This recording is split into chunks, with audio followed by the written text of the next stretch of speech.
Dean of Admission at TCU. My name is Heath Einstein. I'm Dean of Admission at TCU. We are so excited to have you with us here for another edition of Facebook Live for the Office of Admission. We are almost a year into this thing, if you can believe it or not.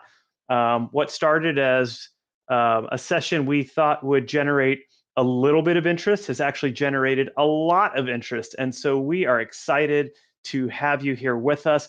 Please enter the chat, put your comments in, ask lots of questions. We want to know where you're coming to us from as well. So if you want to just say hello and put that into the comments, we love to hear from all of you.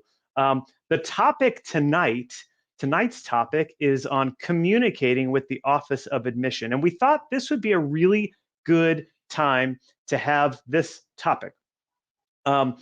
Because first of all, the time of year that where we are. Right now, it is the 2nd of February, 2022. And this is an interesting break point between what 11th graders are doing, what 12th graders are doing, and then what current college students who may be interested in transferring are doing as well. It's sort of all heating up, right? Oh, now I see where you all are from. This is great. Amy, hello. Hello, Emma from Illinois. Hello, Ariana, also from Illinois. A lot of Illinois people here. Mary from San Antonio. Awesome. Rachel from Austin. Good to see you. Emily from Odessa, Texas. Sarah from Edina. Catherine from Orange County. That's where I'm from, Catherine. Unbelievable.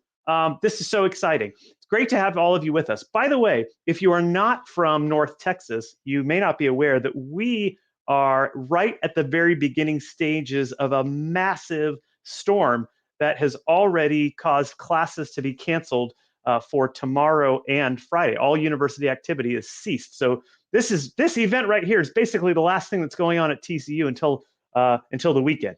But anyway, back to what I was saying before. This is an important time of year, February, because if you are a senior in high school, you have probably already submitted your applications. We just passed our last deadline yesterday, February 1st. That was for our early decision round 2 and our regular decision. If you are a junior in high school, you may just now be embarking on the college search. So this is an exciting time for you. In fact, just on Monday, 2 days ago, we had our first Monday at TCU program of the spring semester. Monday at TCU is a big campus-wide visit program. And indeed, it was filled with a combination of 11th graders and 12th graders, and some eager younger students as well. And if you are currently attending a 2 or 4 year college, it might be around the time that you're starting to think about whether or not you might transfer to another institution. So that is why we are here tonight to talk about communicating with your admission office, in this case, our admission office, the Office of Admission at TCU. So that's what we're going to talk about. Now, before we do that, I just want to say, if you were with us last month, you might remember that I said a couple of dad jokes, and we had a lot of fun with that. Our staff had put me on the spot and asked me to say some dad jokes, so I did. And lo and behold, I got sent from Lauren Kelly. I hope you can see that. Lauren Kelly sent me a book of dad jokes. So Lauren, if you are with us tonight, thank you very much. It's much appreciated. And in your honor, I'm going to say a dad joke. I have not picked one in advance, so I'm just going to randomly select a page. Let's see what this says. Okay. Do cow mothers like coffee? Do cow mothers like coffee? The answer is yes, but they prefer decaf coffee. Well, that makes a lot of sense. Okay, one more. Let's see. Let's pick this one. What is the best part about Switzerland? The flag is a big plus. Okay, if you know anything about flags of European countries, you'd know that makes a lot of sense. Although I don't think the Swiss people think that is necessarily the best part about Switzerland. Okay, now on to the program. Um, there are lots of ways that you can communicate with an Office of Admission, and there are lots of reasons why you would want to communicate with the Office of Admission. Um, so I want to start by just sort of peeling back with a little bit of data. In our office, there are about 20 counselors, 20 first-year admission counselors, or 20 admission counselors in total. And by the way, if you're wondering who yours is, if you click on the link there, you copy down that link, and you could just go to our website and do a search for this. There is a Meet Your Counselor page where you just put in the name of your school, and that will immediately pop up who the person on our staff is, would be your assigned counselor, because we do that geographically. Based on where you live, you're going to have an assigned admission counselor. So, for example, I work with students from the states of Alaska and Hawaii. So if you are joining us tonight from Anchorage, Alaska, which in this case would be today from Anchorage, Alaska, and you're curious who your admission counselor is, that would be me. And so you could reach out to me. You'll find my contact information online, and you can send me an email. You can phone me if you want. I don't think students usually do. You all might not even know how to use a telephone, but it's a device where you press buttons, numbers, and that will link you to somebody else on the other line who picks it up and can answer your call. So we can talk to you by phone. We're happy to set up a time to speak via Zoom or any way that you would like to, because we are here for you.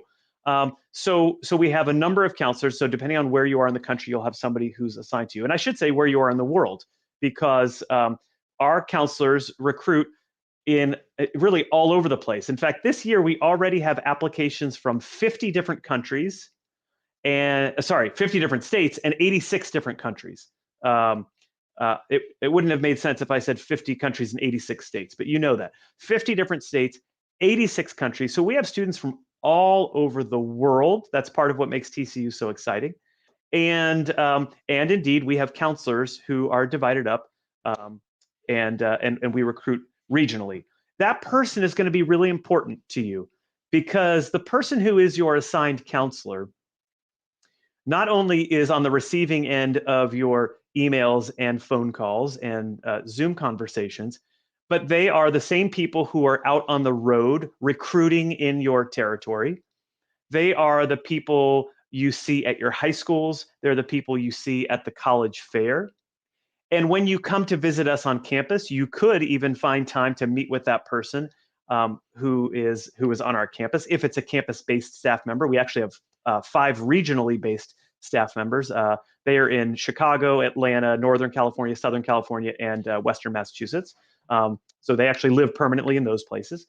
But we're here to meet you at all points along your journey. They are also the individuals who will be one of the people, not the only people, but one of the people who is going to review your application for admission. And so that person, after getting to know you over time, in a sense, becomes your advocate within the Office of Admission inside of our admission process. So it's good to make contact with us so that we get to know you a little bit better. If you recall from a session that we did some months ago, and we talked about the elements of the application, one of the things that I said then is that our process is about not just admitting students into a classroom, but enrolling people into our community. And to the extent that you are willing to share who you are, we are very much willing and interested in getting to know you in all of your many facets. And so communicating with us becomes important in that effort. Now, you might ask, boy, I remember you saying somewhere along the way that y'all get a lot of applications. Indeed, that is true. We have received already this year, as of this afternoon when I ran the report, we had like 19,300 applications or something along those lines. And again, we just passed the deadline yesterday, but we're still processing applications as they're coming through. My best guess is by the time all is said and done, we'll have somewhere around 20,000 applications for first year admission. Gosh, that sounds like a lot. How could you go through all of those? Well, the good news is I don't personally have to read every single application, although I do read a lot of them, and many more, even that I don't read front to back, come across my desk. But that's another reason why we divide up with our staff members. So those counselors will read on average about 700 completed applications, and they will have about 5,000 inquiries. So what that means is there are 5,000 students per counselor who join what we call the enrollment funnel at the inquiry stage. Some of those students will turn into applicants and even eventually horned frogs. Some of those students, they just want to get to know us a little bit. They come to campus for a visit. They might send in an application, they might not. So that's a lot of people that each individual counselor is responsible for, are responsible for. But that's okay, because we are trained to do just that. It's also worth noting that several of those counselors in our office work on our transfer team. And for our transfer counselors, they have on average about 1,300 inquiries and about 300 completed applications. Now you might say to yourself, well, that's, hey, good for them. They have fewer applications. That must take much less time. Actually, not so. It ends up sort of evening out because the transfer population by nature is quite a bit different from our first year population. And whereas a high school senior of a traditional high school age typically has a fairly regimented journey through the college admission process, if you have 5 transfer students, you have 5 completely different stories, experiences, varying stages of life, and so it actually does kind of even out. So I think that's important to note. All of those counselors read applications. All of the folks on our staff read applications, which is an interesting distinction between TCU and some other admission offices. Sometimes with larger public schools, you might have a recruitment staff and a application review staff, and they might be separate individuals. So you might have somebody whose sole responsibility is to go out and recruit, and a different person is reading the application and processing it. For us, and what you'd find at many selective institutions, is one person. That is the same person who is getting to know you out on the road, is that person who's going to be reading those applications.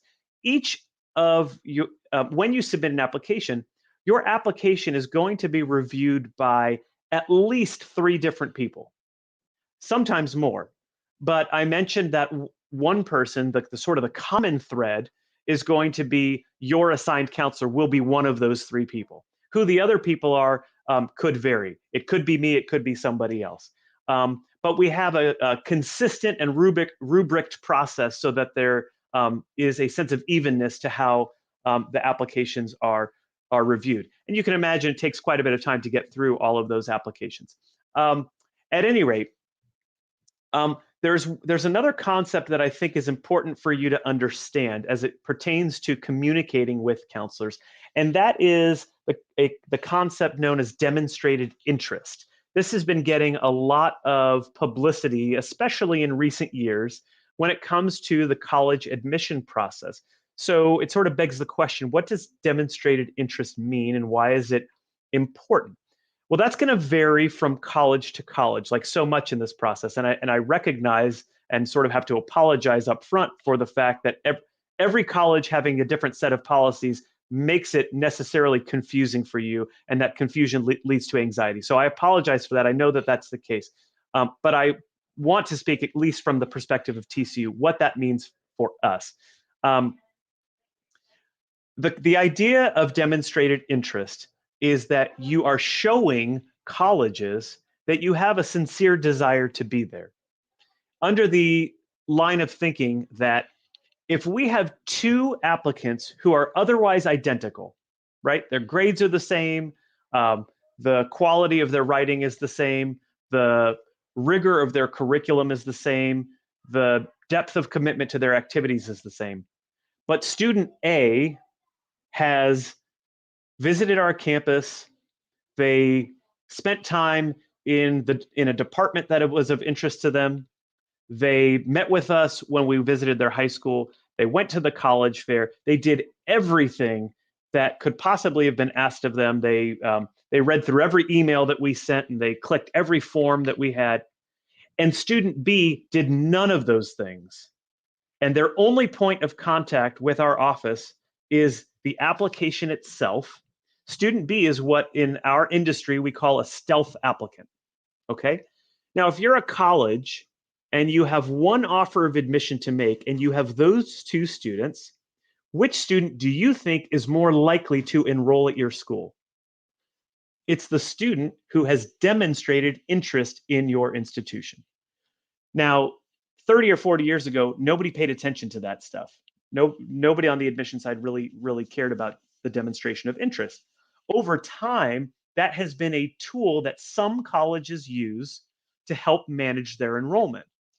You can make more offers to students who genuinely want to be there, which means you don't have to make as many offers needlessly to students you're not really sure if they intend to enroll.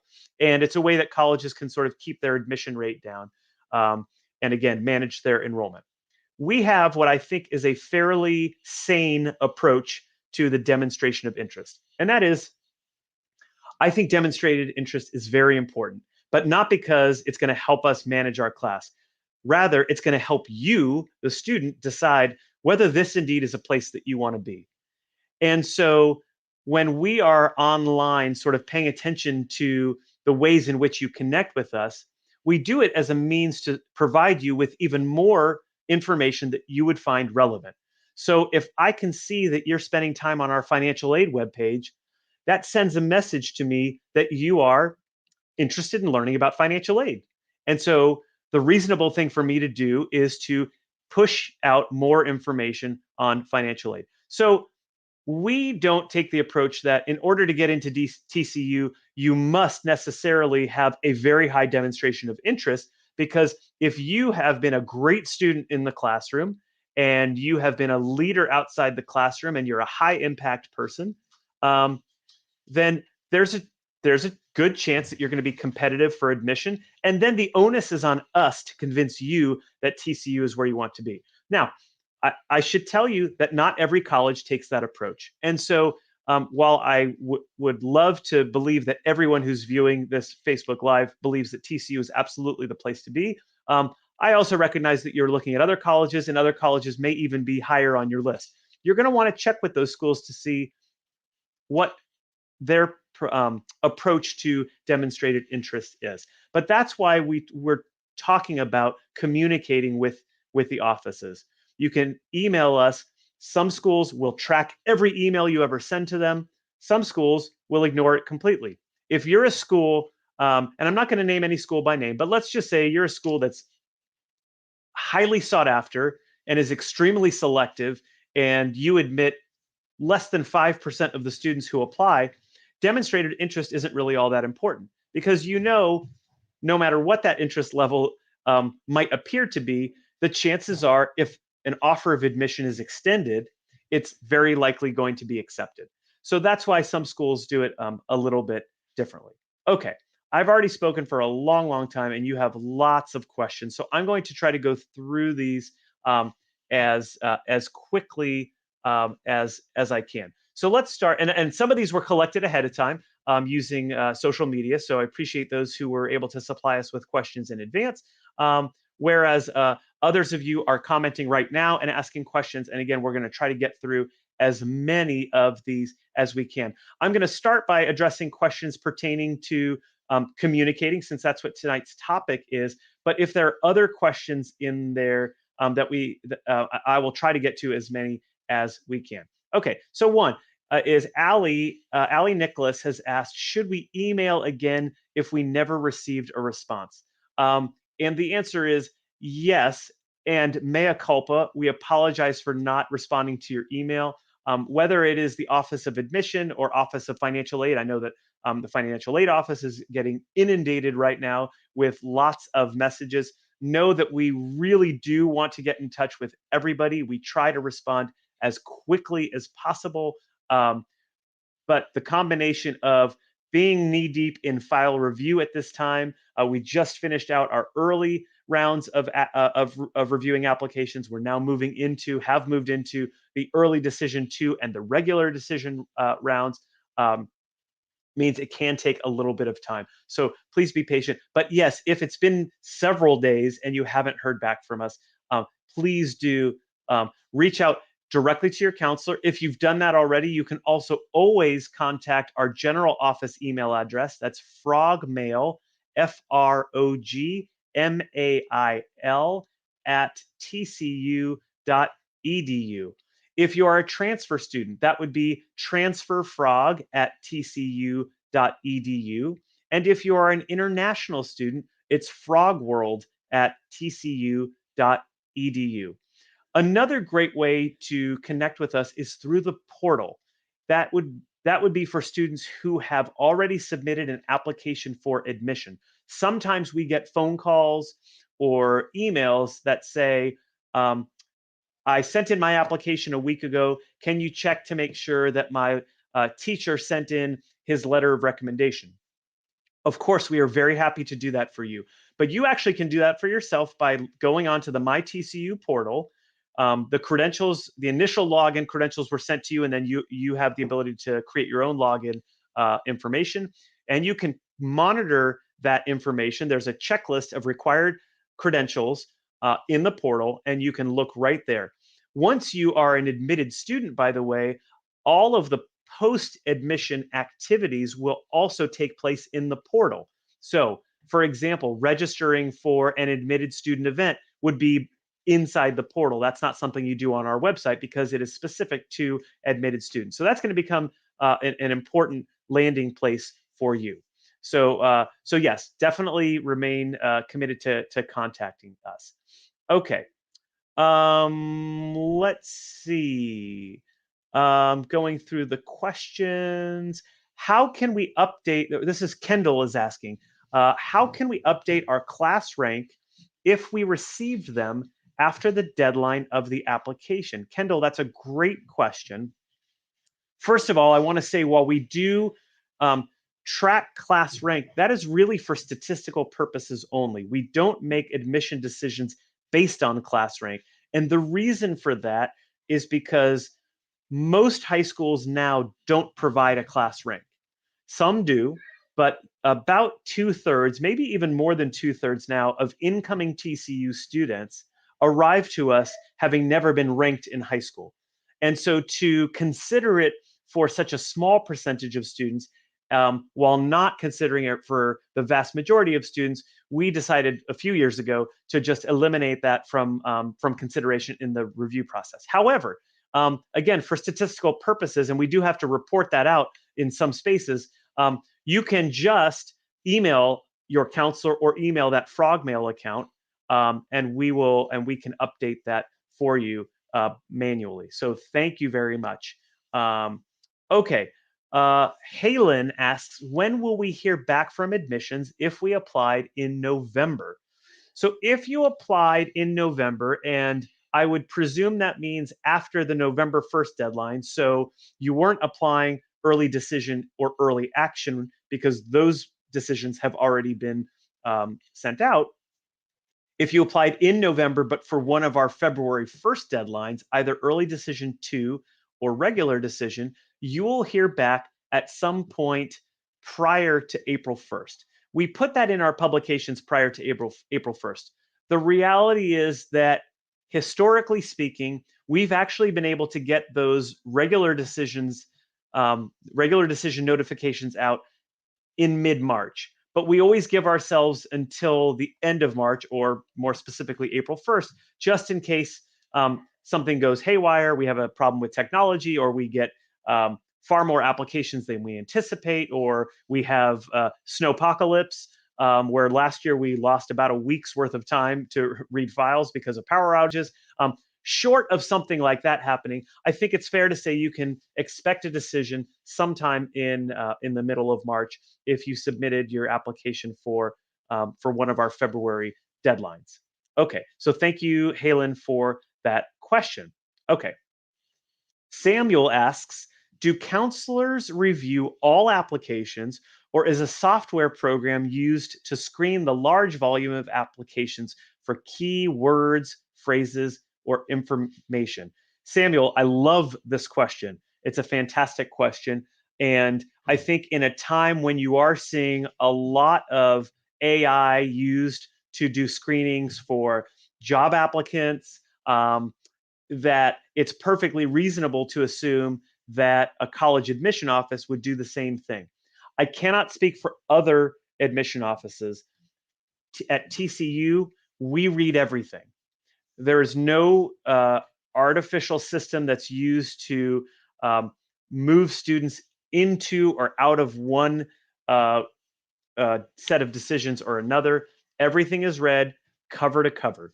You might be curious how long it takes us to read applications, like an individual application. So, Samuel, if you were to submit an application for admission, depending on who is doing the reading, because some of us are slower than others, it could take somewhere between 7 to 15 minutes for an application to be read. Now, remember, again, there are going to be multiple people who read that application. So it'll be more than 7 to 15 minutes in total, but a single person might spend that time. And while it's hard to fathom that you can give a solid read in that period of time, and you might say to yourself, oh my gosh, I spent literally months putting this thing together. How could they get through it so quickly? In fact, we are trained to do just that. And for those of us who've been doing it for now decades, we can actually review them very quickly because we know what it is that we're looking for. They're very specific parts of the application, and our eyes are sort of trained to hit one page in certain places and then the next page. So, but to answer your question, nothing is done via a software program.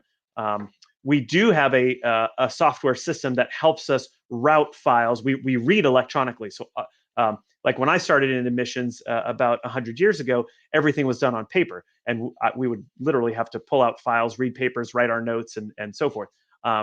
In fact, I was just commenting, I was having a conversation with someone in our office the other day who had similarly started quite some time ago.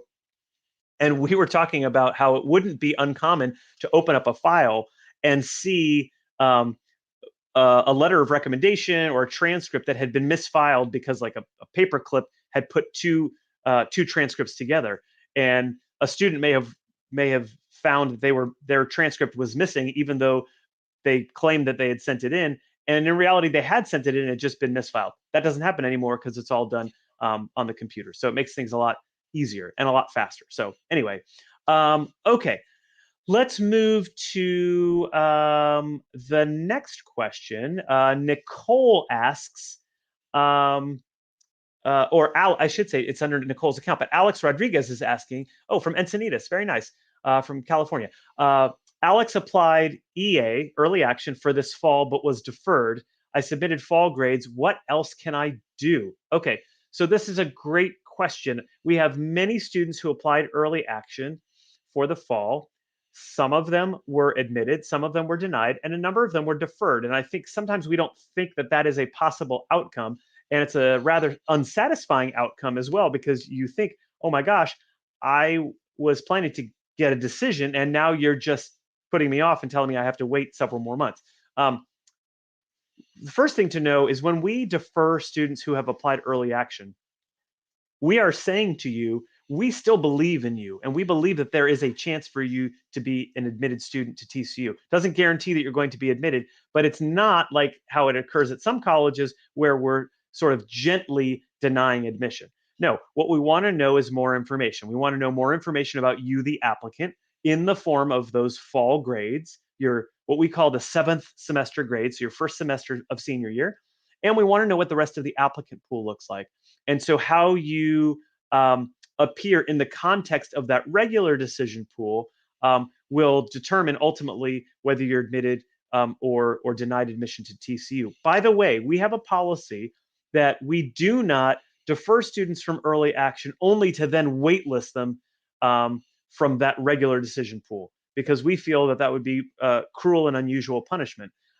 If you have started with us at the very beginning of the applicant cycle, there's no reason why you have to wait till the tail end.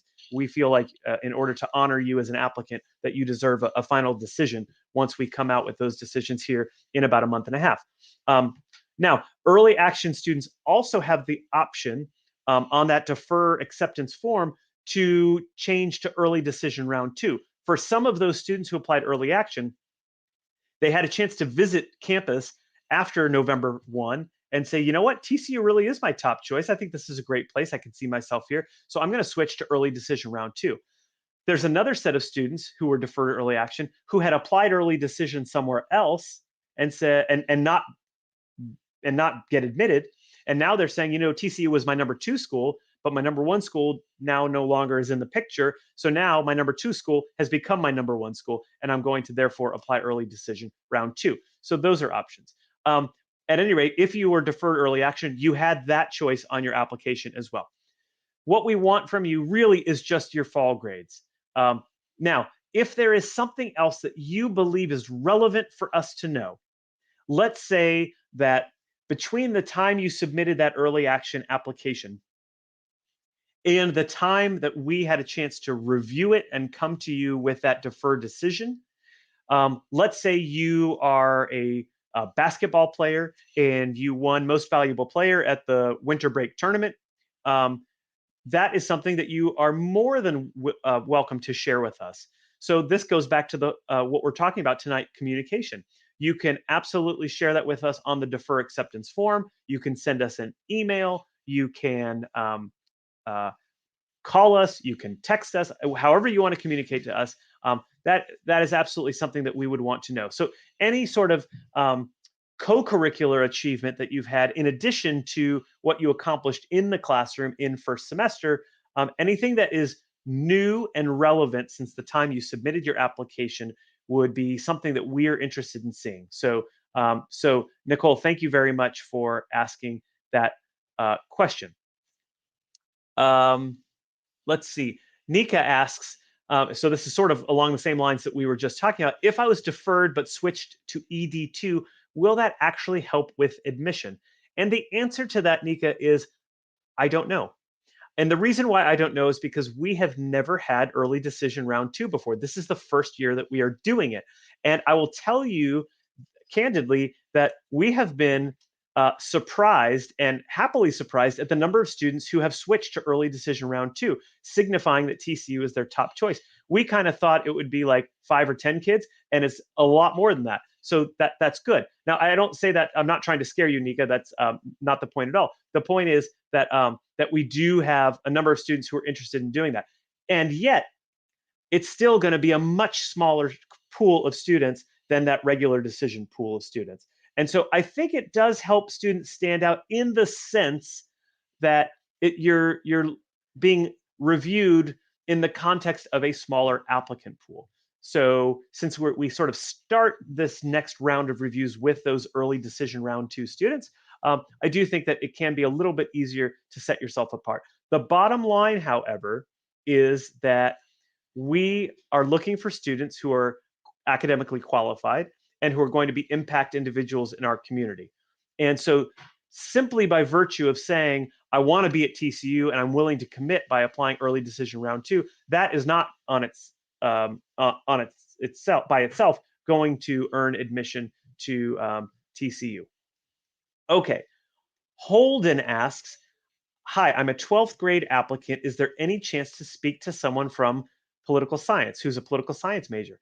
Holden, absolutely. We would love to connect you with a political science student. There are actually a number of ways to do that. And again, this is a form of communicating with us. And going back to what I was saying before, communication is not about, or not only about saying, hey, TCU, I want you to notice me, but it's equally important that you use communication as a way to learn about our institution and any other institution that you're interested in, so that you can gain some clarity in this process as to whether this is actually where you want to be. So reaching out to and communicating with a current TCU student is a wonderful way to do that. So you can contact our office, and we posted earlier the ways that you can do that. You can call us, you can email us. Those are the quickest ways.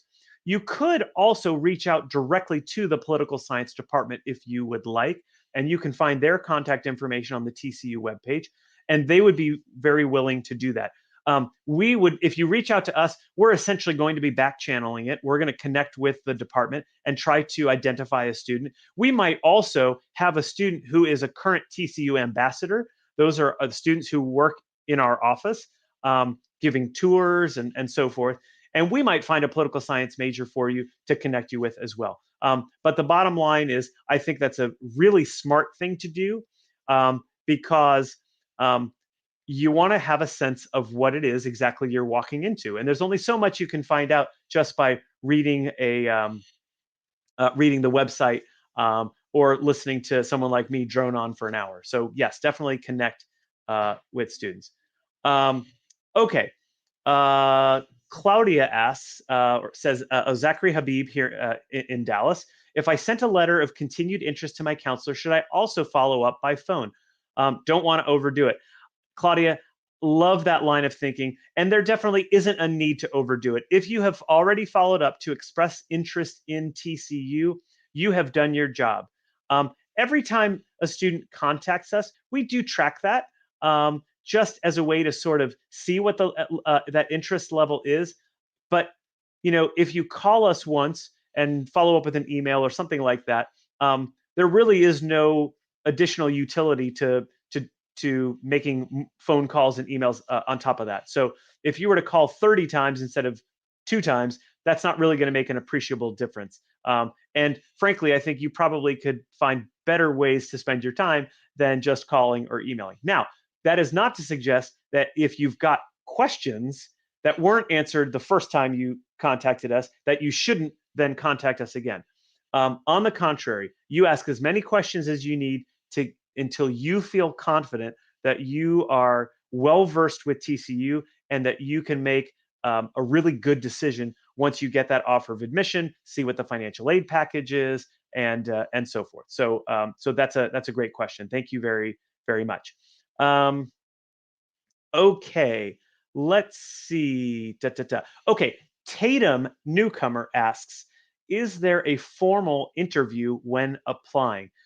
Great question. You have noticed, Tatum, that I have said nothing about interviewing here this evening. And it would probably strike you as odd if we offered interviews and I didn't say anything about it, because what a great way to communicate with an institution by interviewing. But in fact, Tatum, this year we eliminated interviews as part of our process. And we did that for a couple of different reasons, which I'll get into. First of all, we never really advertised in a big way that we offered interviews. You didn't see much on our website about it. I'm not even sure if we had anything about interviews on our website. Maybe we did, but it certainly wasn't front and center.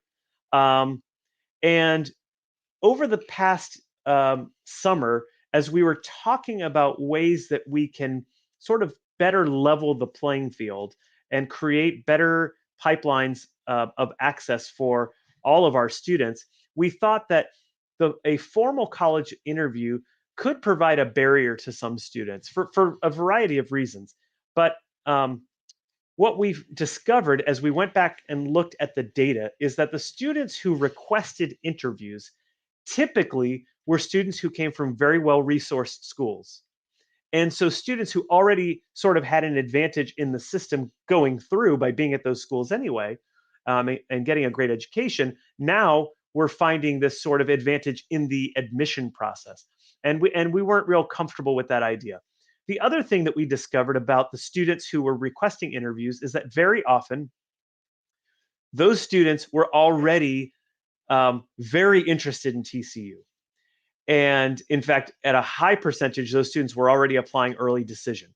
Well, if the interview is a proxy for interest level, we already had that interest level figured out in other ways. So we felt like that wasn't necessarily a good use of the student's time. And especially since the process is pretty nerve-wracking for a student anyway. And therefore, it wasn't really the best use of our time as well. And there are lots of things, lots of ways that we felt like we could engage meaningfully with students that didn't take the form of this formal interview process. So we decided to eliminate that. What we were really clear about in eliminating the interview is we did not want to eliminate contact with students. We very much still wanted to connect with you. And so whenever we get questions from students saying, hey, I'd love to interview, can we schedule a time? The response never was, sorry, we don't interview, end of email sent. Rather, it was, we have eliminated the formal interview, but we very much want to connect with you if you have questions or there's something you want to know more about. So let me know what those are, and we'd be happy to do that. So anyway, that was a long-winded answer to a very short question, but I think it's important that you know that we don't do that anymore. And I think it hasn't been a problem. Okay, let's see. Um, Ansley asks, we're trying to schedule a campus visit.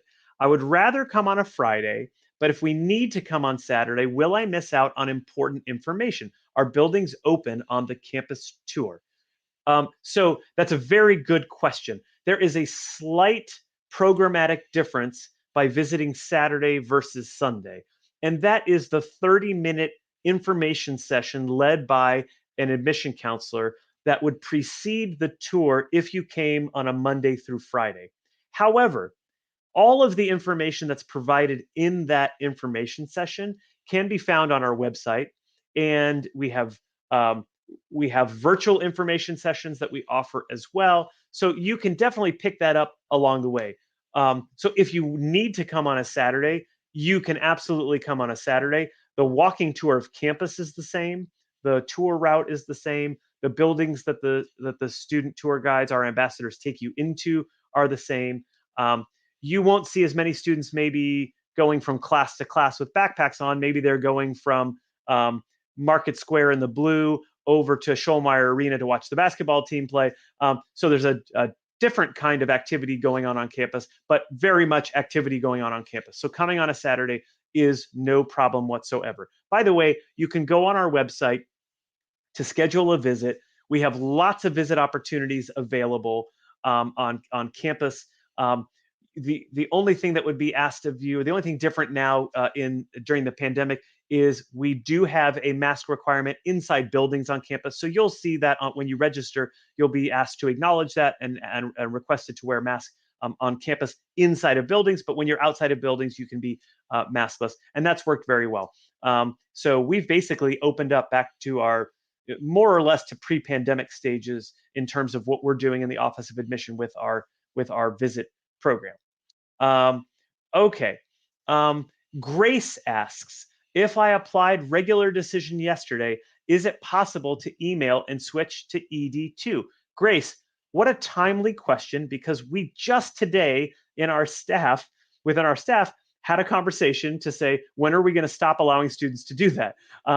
And so the answer is yes, you can email us, but you really need to do that in the next couple of days because within the next week, we are going to shut off that possibility because we are in the process of now already reviewing early decision 2 applications. And the reason why we need to shut that off is because if you apply early decision 2, it's not just going from regular decision to ED2 and everything is the same. There are some additional required documents. One, and probably the most important, is the ED agreement form. Every student who applies early decision, because you're committing to enroll if admitted, has to have that form signed has to be signed by you, the applicant. It needs to be signed by a parent or a guardian, and it needs to be signed by a school counselor. Those 3 signatures can take a little bit of time to gather. Now, it's done electronically now, as opposed to in the 19th century when you had to use a quill pen signed and then carrier pigeon it back. But still, we need those signatures, and we can't get the process started until we have that. The other piece that we need from some students is the financial aid information. So students who apply early decision and have indicated on the application that they intend to apply for financial aid are required to submit those financial aid forms before we will review the application for admission. And the reason why we do that is because since you have committed to coming to TCU if offered admission, we need you to go through the process of applying so that you see what your expected family contribution is going to be. It's not going to spit out your exact financial aid package. That will come after the offer of admission, but it will tell you what we as an institution and what the federal government, because they provide funding as well, believe that you ought to be paying. you might go through that process and see that your expected family contribution is much higher than you thought it would be, and you want to back out and not apply early decision, which is perfectly reasonable. You want to wait, apply regular decision, see what the financial aid offer is, and then make an informed decision comparing with all of the other colleges to see by May 1st, that national candidate reply date, where you're going to end up going. So the answer, Grace, is yes, you can change, but you got to change quickly.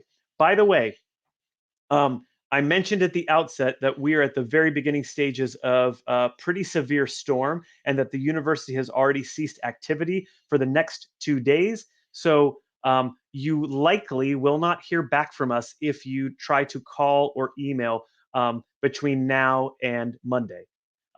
So I just want to set everybody's expectations. I know we're right around a deadline time, and you need answers answered. But just so that you are aware, the university is shut down, and so it's going to be a little bit longer than normal. Okay, we love guacamole asks, and don't we all love guacamole? Is a student's social media taking into consideration during the application process? So this is a really interesting question, particularly as social media becomes more ingrained in our culture, and most students, not every student, but most students have social media accounts of one platform or another. I would say yes and no. And what I mean by that is we actually state in our application, we have a statement that students have to acknowledge, saying anything we learn about you, including what we find out through social media, can be taken into consideration. So yes, it could happen. However, I will tell you, as a matter of course, we do not check students' social media accounts because we do not have the time to do that. So if we have reason to believe we ought to be doing that, then maybe we'll check it. Occasionally, we might spot check something, but I would say for 99.8% of the students, we will never know what's on their social media account unless they bring this to our attention. Now, we do see this from time to time where a student says, I have a blog that has 100,000 followers, check it out. Or I'm a social influencer on Instagram. You might want to see what I post there. So if students raise their hand to say, I have a social media presence that I think would enhance my profile as an applicant, by all means, we will take that into consideration. But if you're concerned, is what I'm posting going to adversely impact me? The answer is usually no. But I would always say you probably don't want to post anything on social media that you wouldn't want your grandmother to see. I think that's a pretty good rule of thumb. Okay. So Dylan asks, due to my cancer treatment this year, I took a reduced class load. Will this negatively affect my admission decision? First of all, Dylan, I hope that you are able to, that you're healthy, that your cancer's in remission, and we wish you all the best with your health. That's the most important thing. To answer your question is, every applicant is read contextually. And so if there has been a health issue that uh, has required a student to have a reduced course load, we're very much going to take that into consideration when we're making an admission decision.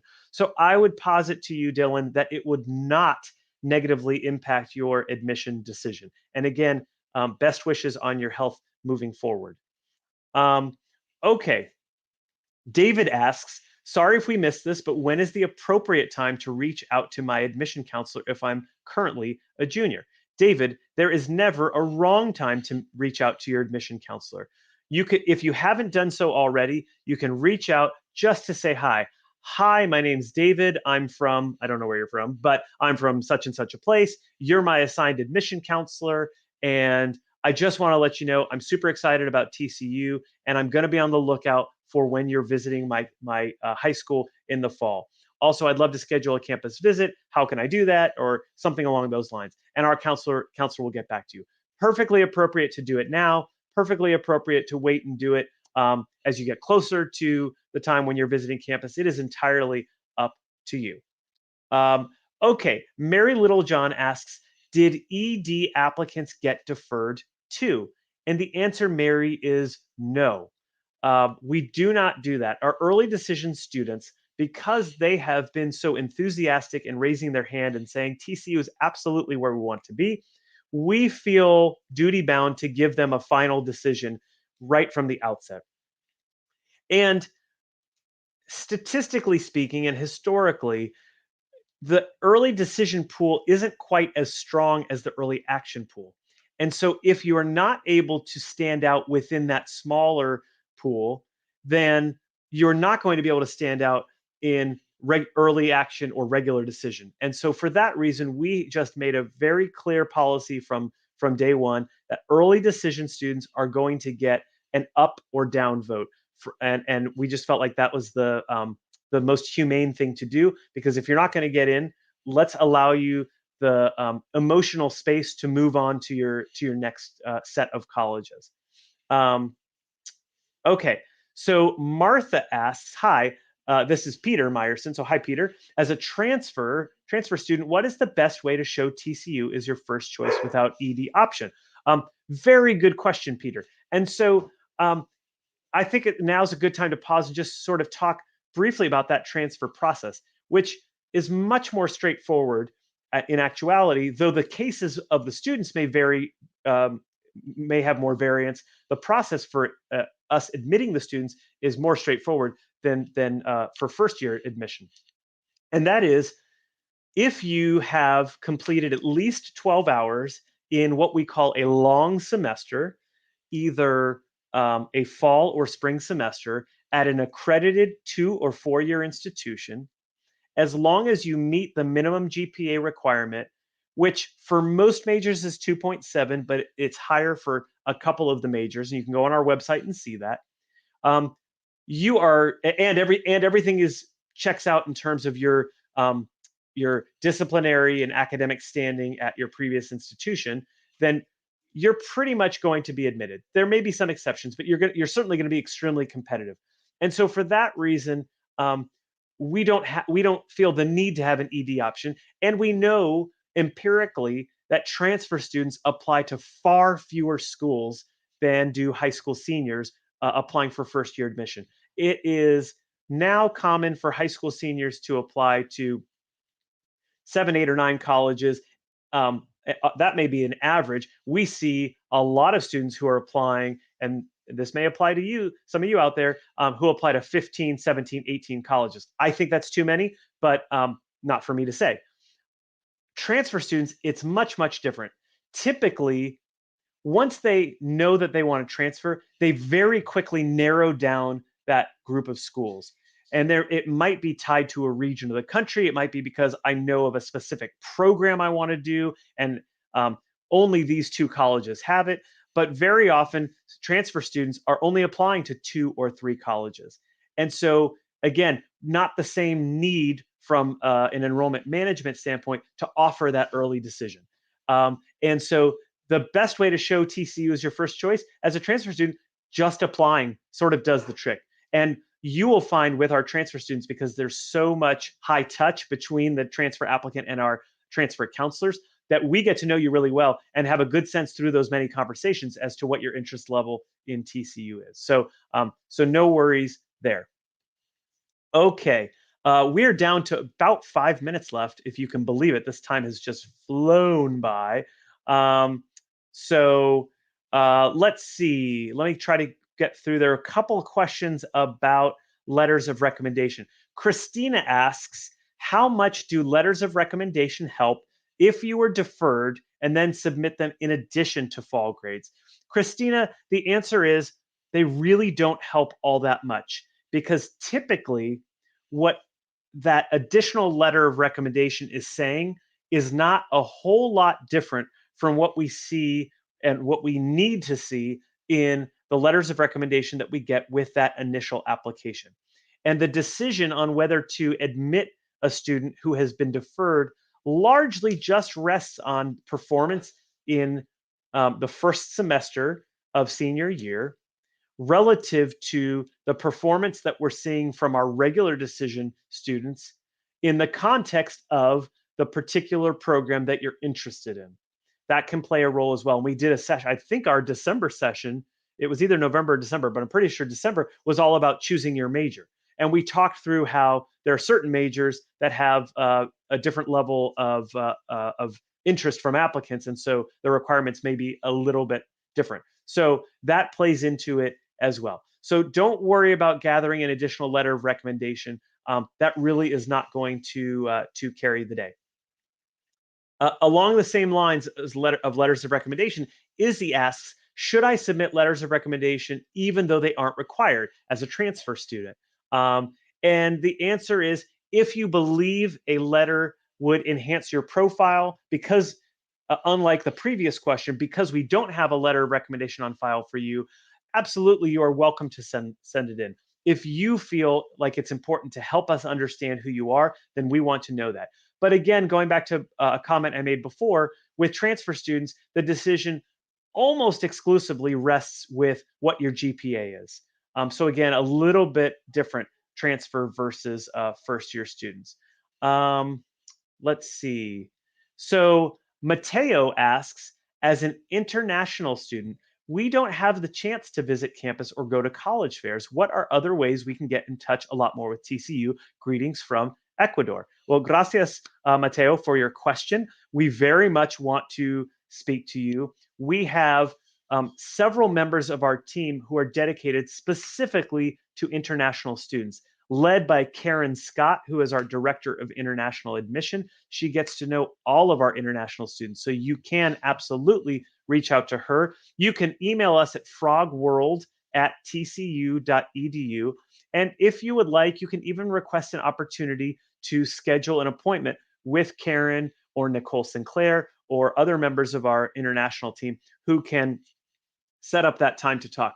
I should also note that while we haven't been able to travel internationally in the last 2 years, our hope, our goal is that as soon as possible, those travel restrictions internationally are lifted. And it's not so much actually the restrictions on our end. It is, we hope that the schools outside the United States feel comfortable enough, and that the public health conditions improve enough that they are able to invite us to campus, because we are very much willing to travel and travel extensively internationally. We do. So we are willing to meet you when possible. And if it's not in your hometown in Ecuador, then you can connect virtually with us as well. But definitely reach out to our our international admission team.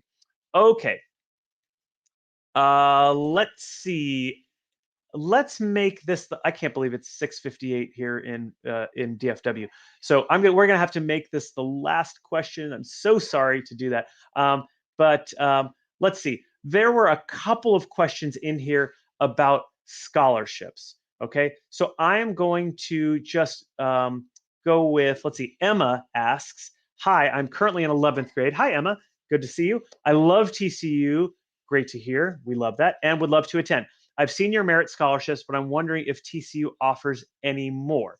So when a student applies for admission to TCU, whether it is as a first year student or a transfer student, they are automatically reviewed for scholarship when they're offered, when we are going to admit them. Okay, that happens automatically. There's no additional forms that need to be complete in order for you to be considered for academic scholarship.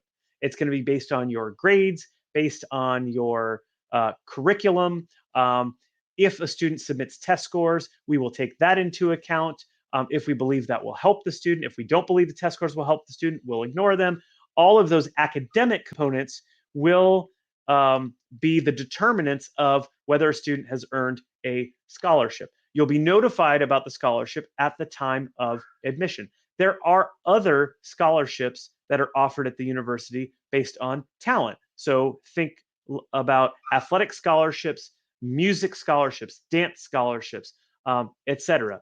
There are other scholarships as well that we have for returning students. So even if you're not initially granted a scholarship, we have something, for example, called the Academic Achievement Award, which is money set aside for students specifically for students who did not get a scholarship upon entering TCU, but had a highly successful first year. Academically speaking, many of those students will be awarded the Academic Achievement Award. And there are all sorts of other awards that are given through our financial aid office.